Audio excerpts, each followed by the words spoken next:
Hey guys, if you are just starting your GLP journey, it's Clauthia Ray, and this is the Quiet Room. I'm going to tell you all about the benefits of walking and how it can transform and shape your body.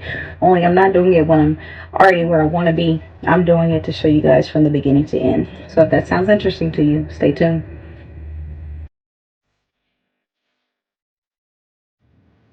All right, so hey everybody. So I walk all the time.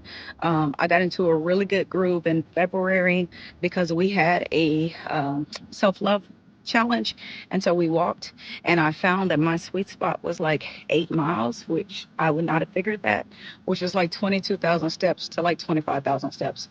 It felt so good. So I must admit that March I took some time off, and I took some time off because I wasn't sure because I was stalled at 191 that whole time. So I wasn't sure if me walking was good on my zip down bound journey. And I know we say all the time, don't listen to the scale, but I did listen to the scale. So it just made me super sad and upset because the scale wasn't dropping and I know how much I was walking. So I stopped walking in March, and first I was just going to take 10 days off, and then it ended up being the whole month of March basically. So the whole month of March I just did like 5 to 10,000 steps, but I didn't push it. What I got at work, chasing around toddlers basically, and then I wouldn't do much after work unless I just felt like it. But I didn't push myself to a certain number every day. So then in April, I started back up, trying to reach at least.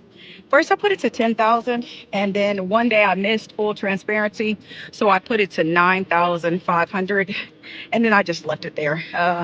It just felt like a better round number to help me not chase, because the idea is moving for at least 30 minutes a day. So that was just my goal, is try to move 30 minutes a day. I'm gonna show you some video of how much it is cutting me up. And I don't know, it's one of those chicken before the egg conversations, right? Is it Zepbound doing it, or Tirzepatide, or is it the walking, or the combination? I do have some really great data that I'm going to share with you in this video that makes my heart feel happy, because you guys know I've been so stressed about the scale. I can't say so stressed, but I just been like, this stupid scale is not going anywhere. But I told you guys that I joined Hot Works, which is a sauna and workout place, and I've done Pilates, cycling, and rowing. The ones I really like is rowing and Pilates, and then I lift weights. I do some kettlebell exercises, and right now I'm doing 2 sets of 15 or 2 sets of 25. Since I'm so early in it, I'm doing whatever feels good to my body that day. And eventually I'll get to, I go too hard when I go in the gym. So eventually I'll get to like 4, 5, 6 sets of 25. That's the goal. But right now, 2 sets of 15 or 25, whatever feels good, is what I'm doing. So I say all that to say that I've only been at HeartWorks like 2.5 weeks, because it's the 15th. It's tax day. Happy tax day. Hope you filed your taxes. And I joined the first, so it's been 15 days exactly. So my body fat percentage, I'm going to show you it. When I first went there, it showed I was at 44%, and today it shows I was at 40%. Now there's no way I am losing 4% body fat in 2 weeks, but what this did show me, because I think the first time I did the scan, I was 191.8. And remember, this is with clothes on, so you know it makes it feel good. But the second time when I did it today, I was at 191.2. So the scale dropped just a little bit, but the body fat dropped 40 from 44% to 40%. And again, there's no way I've dropped 4% body fat in 2 weeks, but I do think this means that it kind of solves the mystery for me of worried about my scale. I know good and well my clothes are fitting better on me. So I know that I can't just be so focused on that number of the scale when I have so much going on. You guys know I also am doing videos on my blood work. My triglycerides are way higher than I need. My A1C number was a problem. So there's so much more to this story than just the scale. But walking is helping with all that, as well as now that I've started lifting weights. And my daughter is done with volleyball. They have one more tournament left. So she's going to go to the gym with me 4 days a week maybe even 5. And so that'll be good. I'll be able to be more consistent because I've been consistent anyway with her going to the gym to do volleyball. I've been working out still, so I can't say that stops me, but I won't be ripping and running different places. I'll just be going one place and she'll be going with me. So yes, walking has transformed my body, and that is in the scale, just slightly in the scale, but it is definitely in my numbers, all of my numbers from my blood work to the body scan, showing that I have dropped some fat. So I may not be losing weight in the terms of what we see on the scale, right? But I am losing what is most important for me to lose. And I'm gonna show you guys some footage of my stomach. Y'all, I'm gonna pause. I really wanted to, I can't say cry. I am emotional, y'all. I'll have to tell y'all more about me later. But I just was really moved because I am 48 and I really never thought I had a waist. I'm gonna say, so when I was younger, I probably did, but I didn't care about my body. I was never that kind of girl who cared about my body. I was at a young age, like, a guy better love me for my mind, body, and soul. Like, he better not be focused on my body. So I didn't care. And I guess you can say my sister had an hourglass figure and was banging, and that's all the guys cared about. So it kind of rubbed me the opposite. And I was like, I don't want a guy looking at me for my body. So I don't know what my waist looks like. I didn't want anyone to love me about my waist or my size, even when I was 125, right? When I met my husband, like, that was our whole first conversations was, you better not be looking at me for my body or how I look, even though I think I'm beautiful. But I didn't want a man to look at me for that. I wanted a man to look at me for my mind and my body. So I never paid attention to my waist. Literally, y'all, literally. I think if I remember when I was like 19 and I went to college, I started feeling myself when I put on skirts and stuff and thought I was cute, but I still wasn't like, ooh, my waist, ooh, my hips. I just wasn't. I actually hated my breast size because by the time I was in 7th grade, I had a size C breast. So I hated that because breasts brought a lot of attention. Boys always wanted to hug me. And I don't think it was because of my smile. And if I'm honest, even in church, my best friend and I have larger breasts, and we crack up because even in church, some men will be like, oh, hey, sister, you know you're supposed to do the side hug, but they be trying to do full hugs, and you like, dude, get out of here. I know that. I've seen that move since 7th grade. I don't care that you 50, 60, 40, 30 years old. I know that move. Get out of here. So we laugh. So I had breasts at a very early age and didn't want them. So I never really cared about my size, y'all.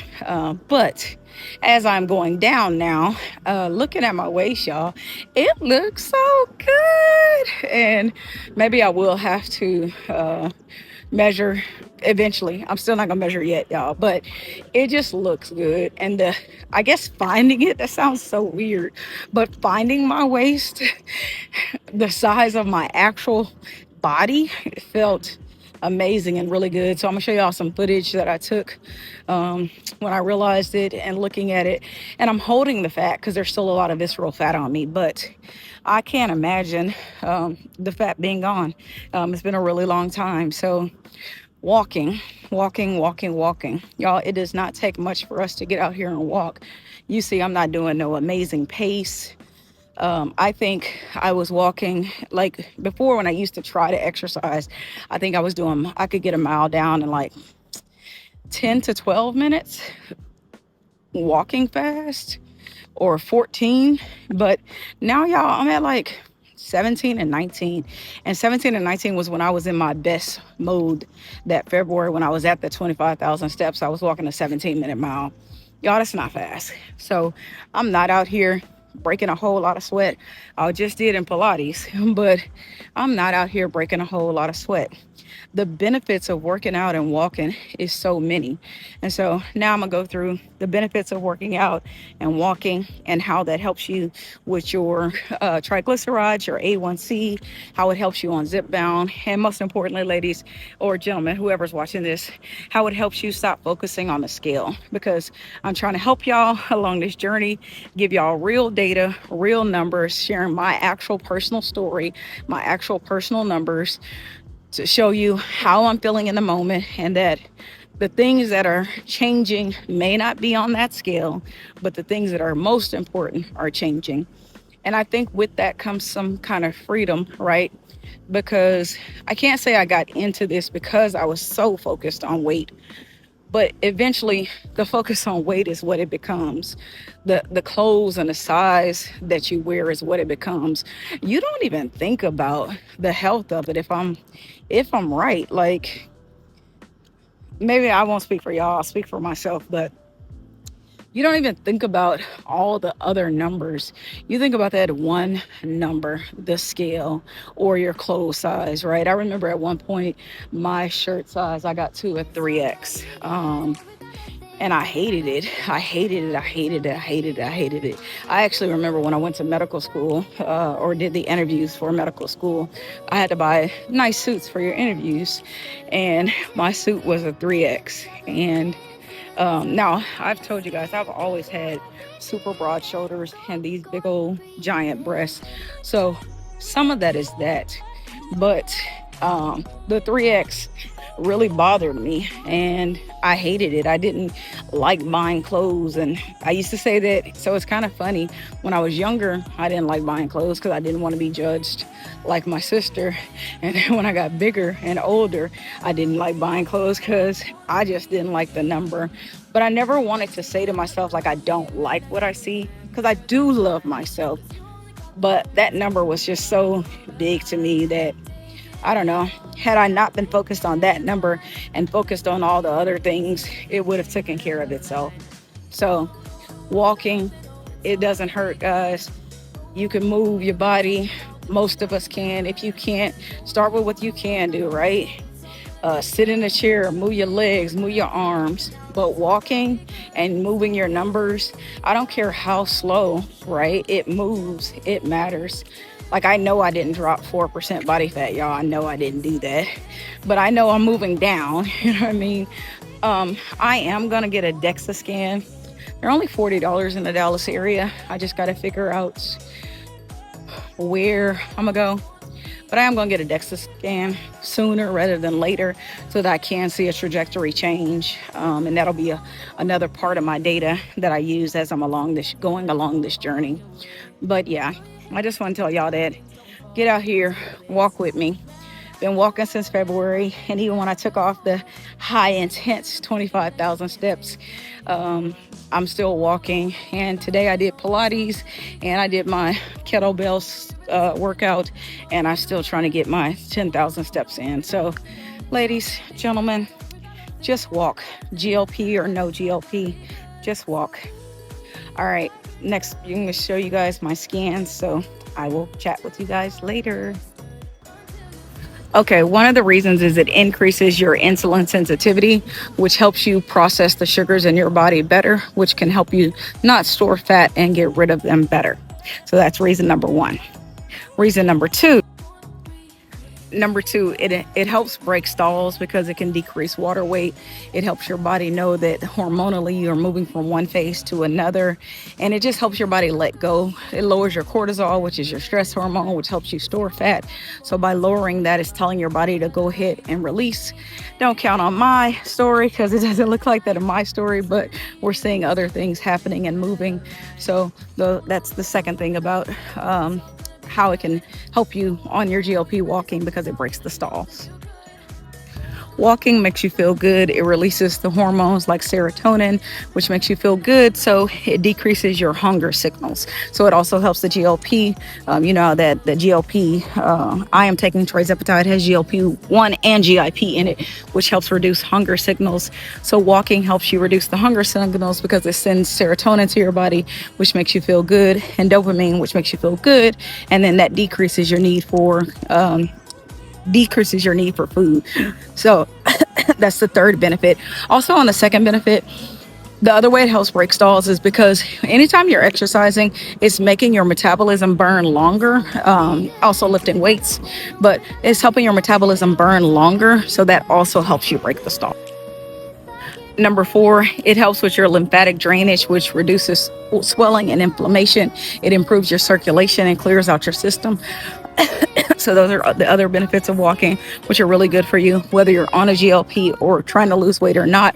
It's why the American Heart Association says move your body for 30 minutes a day is the key to heart health, because the more you get your blood pumping and increase your circulations, it can help your drainage and your lymphatic system, which is where all your bad junk comes out. Think about when you have a mucus or you have a sore throat or cold, you feel those knots or nodules because your lymphatic nodes are filled with lymph and all the bad bacteria that your body has been trying to break down and get rid of, or viruses. So when you move, you increase your circulation, which helps your lymphatic strain, which is ultimately better for your immune system and you. Okay, and number 5, the big one, it helps your metabolism. It tells your body to hold on to lean muscle because the lean muscle will burn throughout. So it keeps you energized and tells your body to let go, hold on to your lean muscle, which is what we want as we're dropping weight so fast, right? We all think about loose skin, but loose skin happens when you're dropping weight fast. So it's gonna happen to us more than likely, but you can do yourself a favor by lifting weights and moving your body to help hold on to your lean mass. Okay, number 6, it helps your gut health by moving. Literally moving helps your body go, right? So it helps clean out your colon and regulates your bowels and your digestive system, because literally moving helps your body move and moves things through your system. I know we don't always think about that, but our body still has gravity, right? Gravity involved and literally moving, right? So think of it, if I am jumping or moving, I'm literally helping my body to drain down. Your body has natural things like something called peristalsis, which is why like your colon contracts and squeezes. The best example of peristalsis is women in labor. The contractions are helping push the baby through. So your body does that naturally when you're trying to get rid of food that you put into your system and get rid of old food once it's gotten the nutrients from it. So walking helps with gut health also. So one of the big ones for me, but I 100% can say I know that the GLP helped me with this because I have lost weight in other ways before, but it lowers your cortisol. Cortisol is your stress hormone. Think of the fight or flight syndrome, right? When we're in fight or flight syndrome, our body has 2 choices: to fight or flight, or rest and digest. And if you are fighting and flighting, stressed out, then you are not resting and digesting. So it slows your system down. So it does the opposite of helping you maintain a very calm and moving and fluid system. It blocks your system up, keeps you clogged up, if you will. So lowering your cortisol is the good thing by your dopamine, your serotonin, all those good hormones flowing through your body, which tells your body that it can rest and digest. And then you should see your body moving with more poop, hate to say it, and urinating also, but slightly different concepts. Okay, and probably some of our favorites, or I know the biggest reason I started the GLP in the first place was walking helps reduce visceral fat. So when I show you guys me holding my body later on, when I'm trying to show you what I would look like with my actual waist, a lot of that on the top is the visceral fat. So walking helps you get rid of that.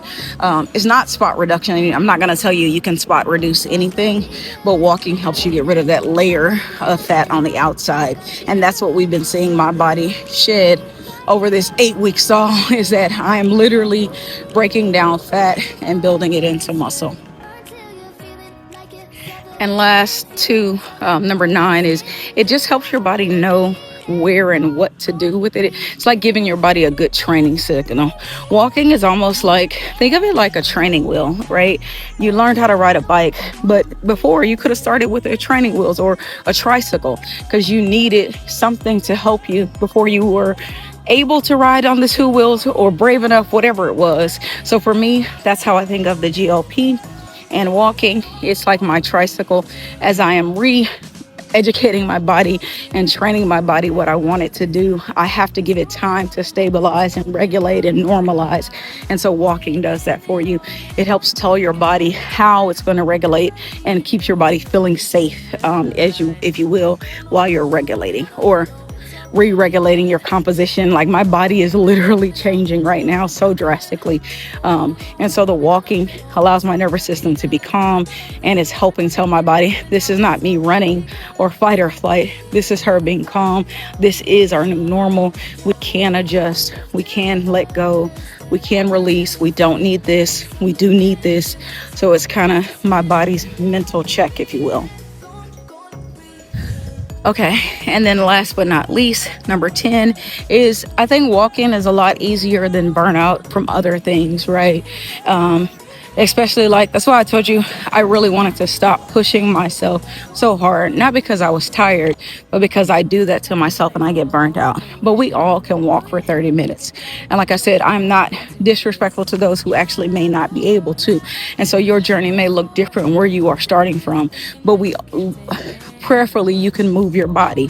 And if you can't, then that is a different situation also. But for those of us who can move our body, walk 30 minutes a day. For those of us who cannot physically walk, move your body 30 minutes a day. It's just good for us overall. So thank you so much again, guys. This has been Clauthia Ray. This is the Quiet Room. I'm going to show you this week's shots and then some shots of me at the gym. I hope you guys are enjoying it. I hope you're enjoying your April, spring of 2026. I hope you are walking. I hope you filed your taxes. And as always, I hope you like, comment, or subscribe. Share with somebody. I really am enjoying this process, and I look forward to seeing you guys next week. Bye, guys.